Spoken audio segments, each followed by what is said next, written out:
أسأل الله أن يختم لي ولك في خير. الشيخ إبراهيم المحبوب قبل كم أسبوع جالس في أحب بقاع الله عز وجل ينتظر الصلاة، ثم تأتيه الملائكة وهو في المسجد. سبحان الله. ليسوا سواء، اللهم اغفر لي ولهم أجمعين. ليسوا سواء أفمن اتبع رضوان الله كمن باء بسخط من الله. والله يا جماعة ما احنا سواء، هم درجات. آية اللي بعدها هم درجات عند الله. طيب على أي أساس الله وزعهم وقيمهم؟ والله بصير، سبحانه، والله بصير بما يعملون. قل لي بالله، إذا كنت تسهر لين الفجر وتنوم ما تصلي الظهر ولا تصلي العصر، ثم تقوم وتعاكس وتطالع الحرام وتسمع الحرام، وين تبغى الملائكة تقبضك على حسن خاتمة فيه؟ جماعة خلنا نراجع جداولنا ونشوف وين نسوي وش نسوي وش نفعل، وين نروح. تعال وانظر حبيبي الغالي إلى أقوام ليسوا في شيكاغو ولا في مكان في دول الغرب، لا، هنا عندنا. انظر، وما خلقنا السماوات والأرض وما بينهما لاعبين. إذا فهمت غلط أنت وأنا، هذه مشكلتنا نحن أحبتي. الله أنزل كتب وأرسل رسل وجعل لنا حجة، علمنا كل شيء. إنا هديناه السبيل، إما شاكرا وإما كفورا. وعندنا طاقات يا جماعة. الواحد فينا الآن تسأله تقول من أكثر واحد تخاف، يقول لك الله، سبحان الله. لكن انزل معه على واقعه الميداني وروح معه وشوف. إذا كانت البنت تمشي معها أبوها تجد التقوى. وشوف كيف قدر يا جماعة، كيف قدرنا عشان أبوها نوخر وجهنا. يا جماعة تكفون هالطاقة، خلها شوي لأحد آخر بجازيك. أبوها ما هم جازيك بشيء، أبوها ما حركك شيء، ومع ذلك خفت منه وتوقير الله وخرت. إذا عندك الطاقة تكفى، خلها لأحد أعظم من أبوها. معها أخوها ما يطالع، معها زوجها ما يطالع، طيب بالحالها، لكن معها رب العالمين. تحس أنك تحمل في قلبك توقير لله، أنك تبعد عنها النظر، ومجرد ما تتعدى يكون قدرك عند الله أعلى. جماعة خلنا نكسب الصفقات مع الله عز وجل. الخاتمة ستكون بهذه الطريقة أو بغيرها. أسأل الله أن يتجاوز عنا وعمن ذكرنا في هذا اللقاء أجمعين، وأن يحسن لي ولكم الختام. شوف الرجل ضحك عليه إبليس بدرجة غريبة. راح مكتب النشراء بكت دخان، وهو ما يدري أن آخر بكت بيشوفه في حياته، وآخر بكت بيشوفه في الدنيا كلها، وآخر بكت تقع عليها عينه. وأنا وياك ما ندري اللي في جيوبنا والبلوتوثات اللي في جوالاتنا، ما ندري هل بنأخذ وهي فيه ولا لا. متى آخر واحد؟ إذا نظرت لآخر واحد ترى يمكن يصير آخر واحد. جاء إبليس وقال له ليش حاط البكت في جيبك؟ شوف كيف يصل معه عند النهاية. وإذا بدأ يستدرجك بالطريقة هذه انتبه. ليش حاط البكت في جيبك؟ حطه وين؟ حطه فوق الأذن. شوف وين حط السيجارة، وحطها ويحرك كده وهو ما يدري أنه ما عده برجعها مرة ثانية، ولا عده بماخذها مرة ثانية أصلا، وأن الله عز وجل لن يعطيه فرصة مرة أخرى، لا يدخنها ولا يعطيه فرصة أصلا يعيش. ثم وين أخذها الله عز وجل؟ أخذه في أذل وأهون مكان في الدنيا، في دورة المياه أجلكم الله، اللي ندخلها باليسار، اللي هي موطن لكل أذى. هربوا من الرق الذي خلقوا له. يا ليتنا يعني يوم ما عبدنا الله عز وجل وما أستدنا الأوامر، يا ليتنا عاد صرنا أعزة ومتنا في أماكن زينة. هربوا من الرق الذي خلقوا له وبلوا برق النفس والشيطان. وهذه النهاية.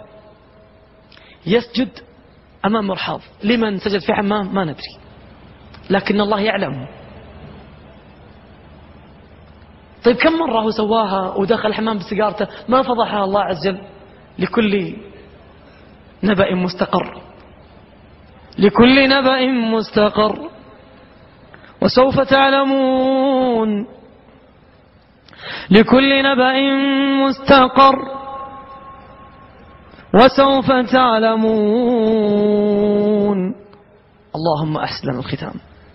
شوف السيجارة وين. هذه صورة صورت وعند الملائكة خرجت صورة مثلها. إنا كنا نستنسخ، نسخة تطلع من كل عام نسويه. وصورت وسوف يبعث يوم القيامة على ما مات عليه. أسأل الله يتجاوز عنا وعنهم. أمة محمد شوف كيف لعب فيها الشيطان، واليهود والنصارى يضحكون، ونحن ندعو على اليهود ونسوي ونفعل اللي أعطناهم.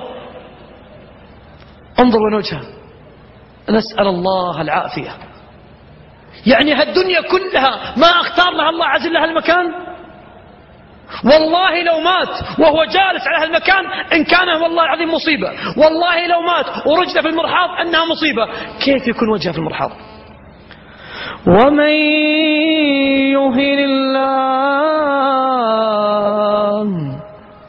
اللهم أعزنا ولا تهنا. ومن يهن الله فما له من مكرم.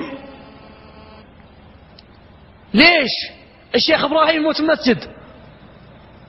ولا يظلم ربك أحدا، إنما تجزون ما كنتم تعملون، وما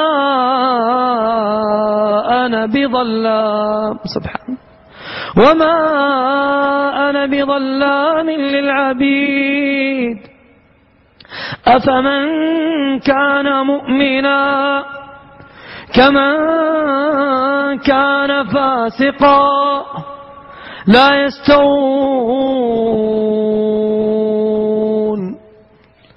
أم نجعل الذين آمنوا وعملوا الصالحات، ما يصلح آمنوا لحالها، لازم عملوا الصالحات معها، لازم يطالع وشيء داخل إيمان، موافقة لأمر الله عز ورسوله عليه الصلاة والسلام، واتباع وإخلاص النية.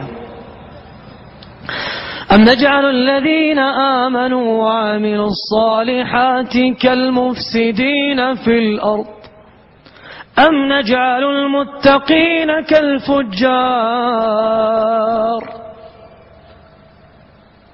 انظر من شباب أمة محمد عليه الصلاة والسلام يموت وعلى كتفه وشم للنصارى وتحت يده البكت.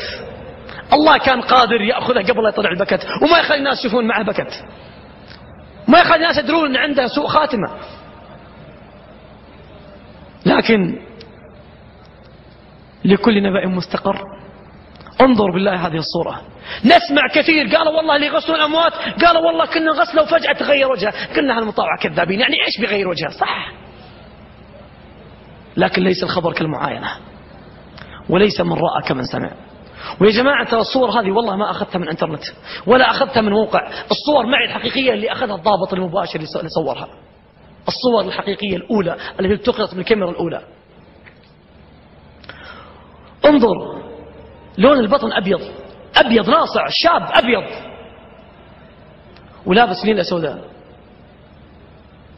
والوجه أسود من الفنيلة. تظن الشاب هذا يعني كان تفكيره غير تفكير وتفكيرك، أو أن إبليس اللي لعب عليه مو هو نفس اللي لعب عليك؟ والله نفس الشيء، لكن ضحك عليه وأخذه خطوة بعد خطوة. انظر كيف الوجه أسود من الفنيلة، وتجد هالأمر في القرآن. الله عز وجل يحدد دائما الوجه. يوم تبيض وجوه وتسود وجوه، يوم تبيض وجوه وتسود وجوه، كأنما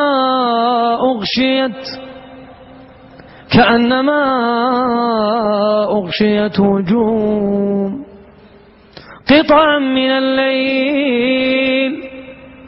قطعا من الليل مظلما. الليل أصلا مظلم، قطعا من الليل مظلما